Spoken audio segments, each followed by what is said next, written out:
All right, Gators. I don't have a lot to say about this game.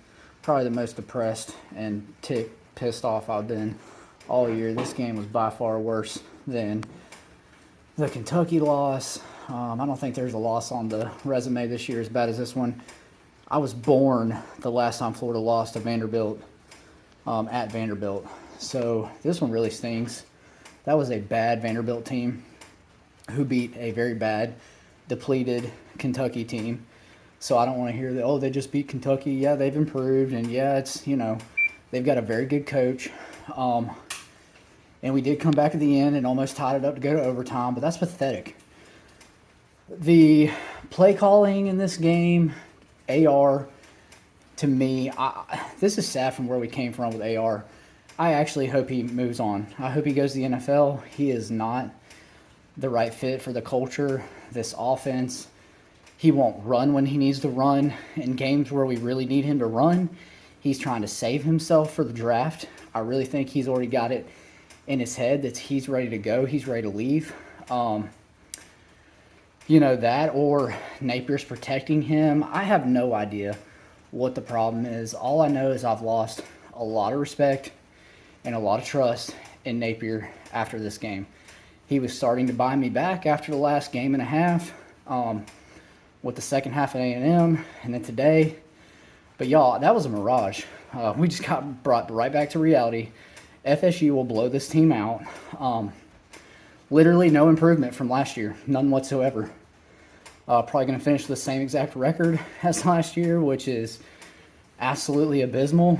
Hell, I have no faith in us winning a bowl game at this point. AR can't hit the broadside of the barn. I don't know why anybody talks about him besides pure athletic ability as a first rounder. He is pitiful at best. As a passer, he's terrible, less than 50%.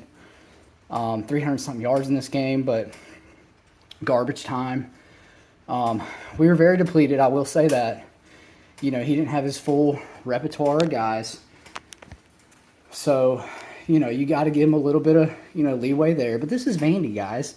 You don't lose to Vanderbilt. This team has gotten their faces punched in every game they played. We blew out South Carolina. South Carolina beats this team, puts up 30-something points on them, and we don't commit to what we're good at. We go out there trying to throw the ball over the place with a depleted receiver core and our second and third string receivers. I mean, what is Billy doing? He needs an offensive coordinator, guys. I think we should hold his feet to the fire. If you're on Twitter, put pressure on the school, on the staff, hold him accountable, because obviously we're still going to give him a pass for year one. But man, Florida needed this game bad. 7 wins would have been a success, and the FSU loss would have been acceptable, but it's not now. FSU is a must-win game at this point, guys. It's must-win. Y'all can tell me what you think, but I just think it's a must-win. You got to win that game to save face with the fans, because this one hurts, man. Vanderbilt is not a good team. They could barely beat Elon. They punched out Hawaii in the beginning of the season, but they barely put away Northern Illinois. They've gone back and forth on their quarterbacks. I think we would have had a better chance of beating this team with Jalen Kitna at quarterback than Anthony Richardson. He's just not good. If he doesn't run the ball and he's not committed to helping this team win and putting his body out there, this team can't do anything. We're not successful. The offense is still predictable, running up the gut. Into the first half, still questionable, shaky decisions by Napier. Playing scared money. ETN with 5 touches, guys. 5 touches. That is criminal. I don't know what this staff was looking at all week. They came in cocky. Apparently they're attention to detail staff. Well, apparently not. You just got outcoached by Clark Lee and Vanderbilt with a patchwork roster. He's in year 1, guys. Year 1, just like Napier. And you're playing at Vanderbilt on the road Vanderbilt Stadium is legit a high school stadium. It is not loud there. The fan base, because it's Nashville, was 75% Gator. Like legit 75% Gator at this game, guys. And we just got beat in front of our own fans on the road. Oh, man. I'm on the bike right now. I'm trying to blow some stress. Just aggravated. You know, he throws another interception in this game. You know, I know that one was kind of freaky, you know, fluky, but, man, it just, the play calling, the refereeing, the officiating was atrocious. I mean, the refs were really trying to help Vanderbilt, you know, put us away. I mean, they gave them call after call after call. A lot of them were bogus. You know, man, the refs should not be a part of the game. You should not even notice the refs in a game. These ticky-tacky calls that are like on 3rd and 12 for an automatic first down are unacceptable. When they're calling penalties that do not affect the outcome of the play or the outcome of the game, or you shouldn't be calling those penalties. Those are ridiculous. I'm so sick of that in football. The penalties that should be called are the ones that game's on the line and a guy flagrantly targets a guy or pass interference, you know, something like that. And these coaches should be allowed to pull a flag or something saying replay, review the penalty, you know, review the play. There needs to be more replay in college football. They need to streamline it like the NFL. They need to have, like, you know, how New York comes in. They need to have something like that where they have some kind of oversight to come in, you know, and change the call or whatever. Change the targeting call. But Billy needs a passing game coordinator. He needs someone who's better with analytics because he's been terrible with it. Sometimes analytics ain't the answer, man. Sometimes there is just good old, what's your gut tell you? You know, a little bit of courage, a little bit of faith. Sometimes gambling does pay off. You don't always have to go with the analytical route or whatever. Perfect example. Brian Kelly stuns Alabama. They could have easily not converted that 2-point conversion and lost that game. You know what he did, though? He put his faith in his team, and he gambled. LSU wouldn't even call Billy Napier for an interview. I think we're starting to realize why. Because Brian Kelly's recruiting at an elite level, and he ain't going nowhere. Clark Lee is putting together a hell of a program, a 5-win Vanderbilt team now. They're not going nowhere. Beamer ain't going nowhere. These guys are decent coaches. These other programs are getting better.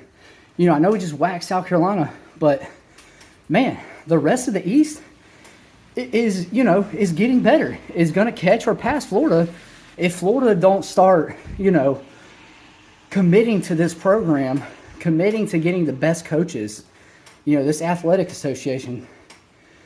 I mean, come on, guys. I'm just so frustrated with this loss. It's so disappointing. This game was so winnable. You could see it. If they had played like they did in the fourth quarter, first, second, and third quarter, the score prediction I had of 42-10 or whatever, 42-13, was right there for the taking. I mean, you get to 24. If you'd have put up touchdowns in the first quarter, you're right there. You're at that score. Defense regressed and went back to its old self. We see how bad South Carolina was today and how really abysmal Texas A&M is. And I'm just going to tell you, I think we got punked. I think we got fooled. I think part of it was just a mirage. This team is pitiful. And I'm just going to go ahead and say it. It's going to take 2 recruiting classes and transfers before this team is back to a 9-win team. As bad as this team is this year, those high school kids next year, guys, yeah, we're going to have contributors. And we should look more competent and be a better team. But as bad as we finished this year, I mean, you got to think. The prediction was 8-4, 9-3, best case scenario. That's out of reach now. So now we're just praying for 7-5, which I don't even think is realistic. You know, we're looking at 6-7. I mean, I'm sorry, 6-6. So, wow, probably 6-7 because I don't have any faith in us beating a decent team in a bowl game. So looking at that, now next year, the expectation should be 8-4, in my opinion. Because if that's being realistic to me, this is an 8-win team. If they play their best ball, you're going to have a lot of true freshmen having to play early. Man, because you can't bank that we're going to do amazing in the transfer portal. We whiffed on a lot of guys in the transfer portal. And it's not like high school recruiting where you can circle back and flip a kid like Jaden Rashada. So they have to basically knock it out of the park in the offseason. They're going to have to get day one starters at quarterback, possibly another running back, defensive line, linebacker. We need difference makers on this team. And we need a coach who's willing to open this offense up, spread it out, quit running the damn ball up the middle, stop running a damn dive play over and over again. With 3 minutes left, you run a dive. I mean, golly.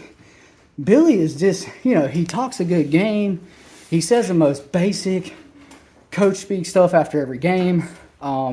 This is why I love Todd Golden. And let's talk about the basketball team for a second. How about them Gators? 3-1 to start. I mean, just barely couldn't do it against FAU, who is easily a NCAA tournament team. But, decent little start, 3-1. Had to come back against FSU. But, man, what I love about Todd Golden, that dude calls it like it is. He speaks off the cuff, no coach speak, young guy, analytical. But, man, he plays off the analytics. He doesn't just say he's – to me, Billy is the guy that talks about analytics, but sure does not coach or play the analytics on the field, in my opinion. So, really like Golden. Like our basketball team. I think there's a lot to build on there.